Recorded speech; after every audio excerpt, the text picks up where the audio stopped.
This morning, to kick off, we have somebody who has really excelled as a creative personality, musical personality, for many, many years.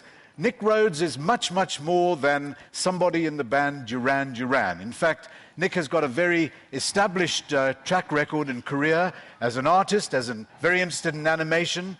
He was a close friend of Andy Warhol, and he's somebody who really, really looks at coming up with interesting new experiences for the new generation and for people's mobile experiences. So, ladies and gentlemen, without any further ado, would you please give a very big Barcelona welcome to Nick Rhodes.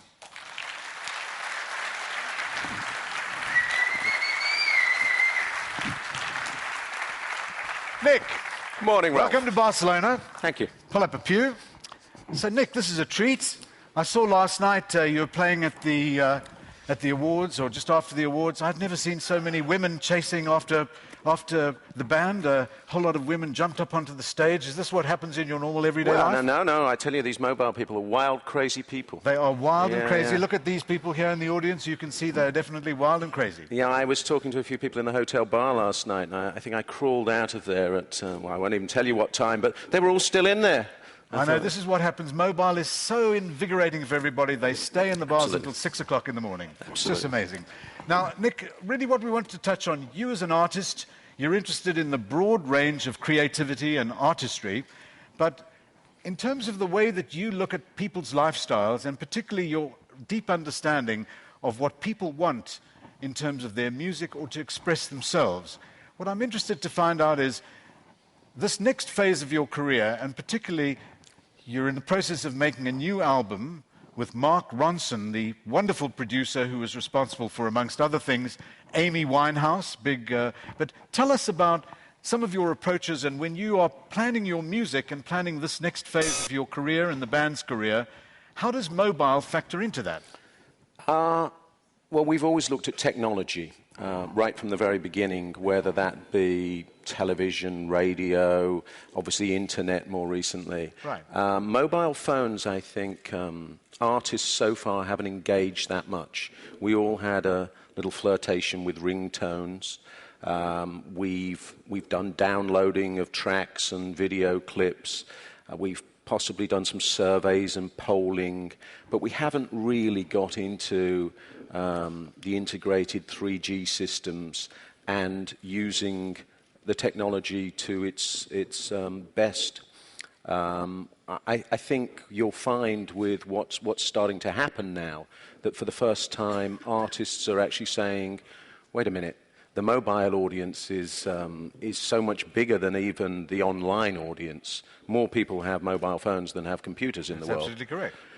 And we haven't really used the communication system properly. And that's what we're interested in when we're making a new product. We first obviously create the songs and then start thinking about visually what we're going to do. But then how do you get it over to people? Well, you can't use the traditional models anymore No. of putting out a record and waiting to see what happens. You have to engage the social networking or social media as such. And what are you doing in terms of using mobile social media to touch into the lifestyles of your audience? Well, honestly, we're just really starting to look at it properly this time. Right. We have all the things online, obviously the website and the MySpace and the Facebook and the Twitter and the growing number of things. Which you have to take note of. Yeah, and which is a lot to actually service with new content. But when you start looking at all of that, it does focus your attention a little more on the fact that, well, with mobile phones, that's the greatest conduit into a massive audience worldwide. And not just your own audience, but people that are interested to see, well, what is this? What's going on? Why have they done this? Why are they trying to communicate with us? Now, I know one of the areas within the mobile sphere, creatively, that you're very interested in, is the area of augmented reality. Yeah, and you've seen aspects of that, some examples shown here yesterday, here at the Mobile World Congress.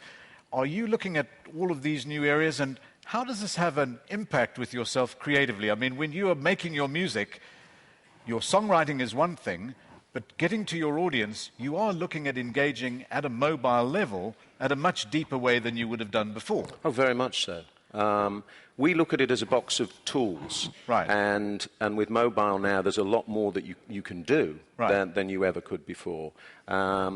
And that's fascinating for us, and it will be for a lot of artists. We're always looking for new ways to create something.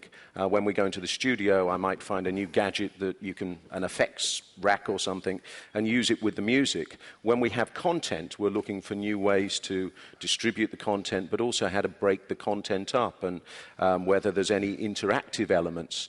Augmented reality, for example, we first used, gosh, I think back in 1997.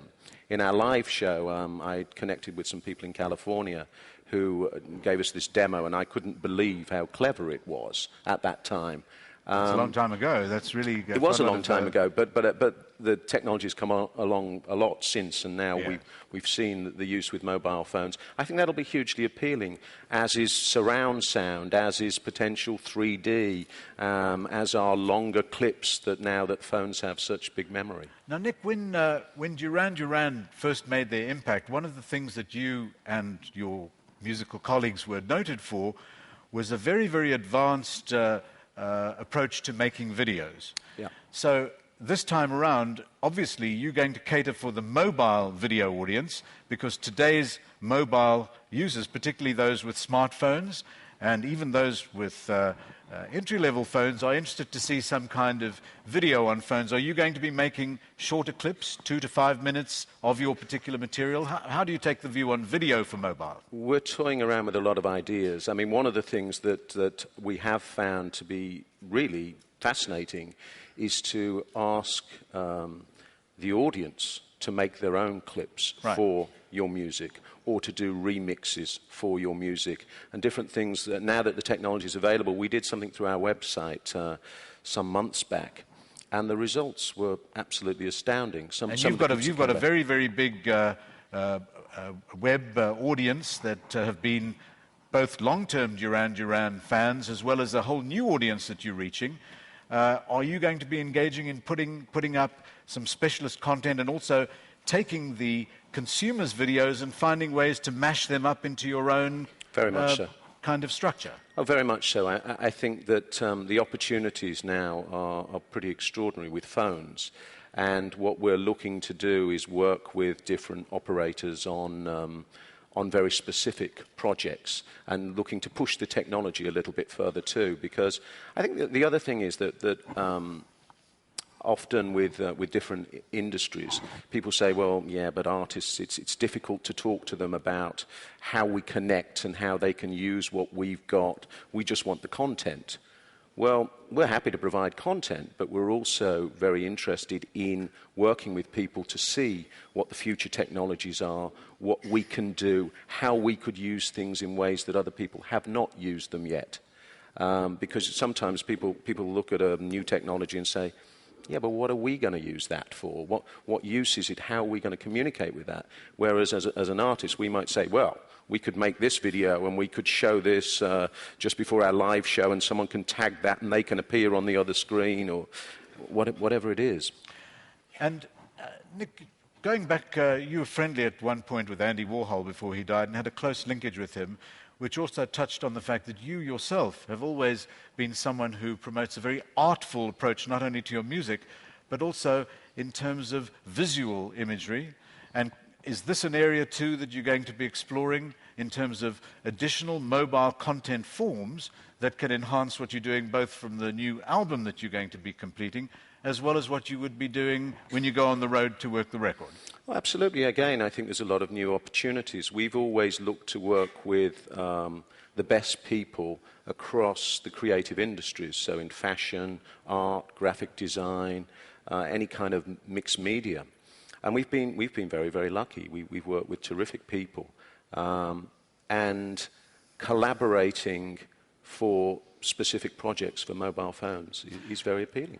Now, Nick, one of the things I've always noted with you over the years is that you've always been very, very aware of what the public taste is. You somehow have a built-in barometer that can judge what is good and what has an impact.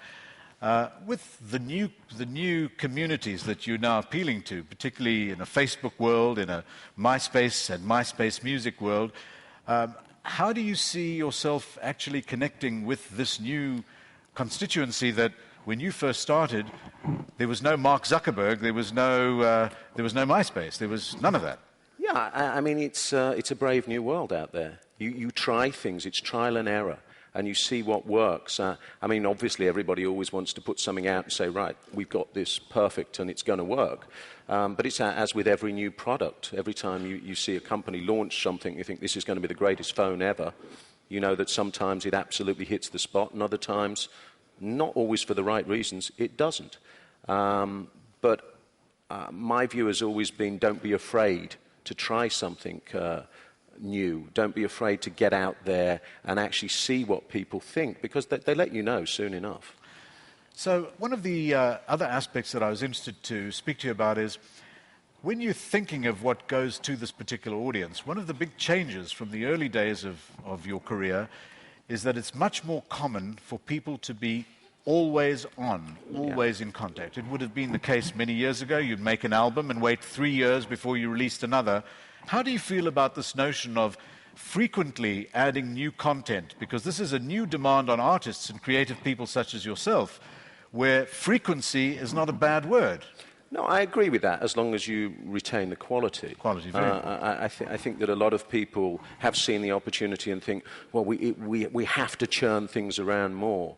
I agree with you entirely that for those people that are on a creative role and want to keep putting new stuff out there, and the audience want that, absolutely. It's given you a myriad of different options.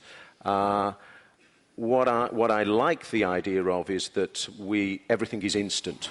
I mean, we used to have to put a record out, stick posters up around a town and hope someone walked by them at a certain time in the day. I mean, now we know we all press a button and there it is, all over mobile phone networks, all over the internet, and people have it and they decide very, very quickly. So I like that aspect of it, and I think it works very, very well for artists, because we really are communicators. So, Nick, one final question before we close. You don't want to restrict your reach and your work to your traditional markets. You're looking at the wider world, you're looking at Asia, you're looking at India, you're looking at basically the world is really your new mobile oyster as such. Would you agree with Absolutely. that characterization? Well, we've always tried to look very broadly, but obviously when you go on a tour and it takes you 18 months to get around most of the world, right, it's very time-consuming, can be a lot of fun, exhausting too. Right. What is hugely appealing is that we can proliferate the music now through those places very, very quickly. And particularly India and China, as an example, we've never played there. People say to me, oh, you've traveled all over the world. Well, actually, I've never been to India and China, which is a very large part of it. And we all know what's happening in that space right now and the growth. So can't wait. Well, ladies and gentlemen, please join me in giving Nick a warm round of applause. Nick, thanks for making your appearance here at Mobile World Congress. Thank you, Ralph. Great to see you. Thank you. Good to see you. Thanks.